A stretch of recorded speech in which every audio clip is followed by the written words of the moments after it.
చేసింది ఆ కారణం కోసం అంటే, సరే బాధపడకు, ఈ జన్మలో కూడా విష్ణువంశ ఉన్న ఒక అతన్ని పెళ్ళాడతావు అని వరం ఇచ్చి స్వామి అంతర్ధానం అయిపోయారు.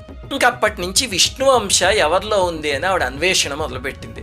ఒక వినాయక చవితికి మహర్షులందరూ నదిలో స్నానం చేసి మట్టితో స్వామి ప్రతిమ చేసి దాన్ని ఒక చెట్టు కింద పెట్టి పూజ చేసుకుని ఆ తరువాత వినాయక తత్వాన్ని ఒక మహర్షి అందరికీ చెప్తూ శుక్లాంబరధరం విష్ణుం శ్లోకాన్ని చెప్తున్నారు. విష్ణుం అనే పేరు ఏమిటి అంటే, విష్ణువు అంటే విశ్వవ్యాపకమైన శక్తి, విష్ణువేనా గణపతేనా ఒకే శక్తికి భిన్నమైన రూపాలంతేను, ఆ శక్తి మాత్రం ఒకటే అని ఏదో చెప్తూ ఉంటే ఆ తల్లి విని, ఓహో అయితే విష్ణువంశతో ఉన్నది గణపతి అన్నమాట అని మనస్సు పొంగిపోయి వెళ్ళి అమాంతం ఆ విగ్రహాన్ని కౌగిలించుకుంది. స్వామి నువ్వే నా పతివి అని మెళ్ళో పూలమాల వేయబోతే గణపతి విగ్రహంలోంచే వారించి, అమ్మా మోహావేశంలో తొందరపడకు, నేను నీ పతిని కాదు అని చెప్పి చెయ్యి కూడా నిజరూప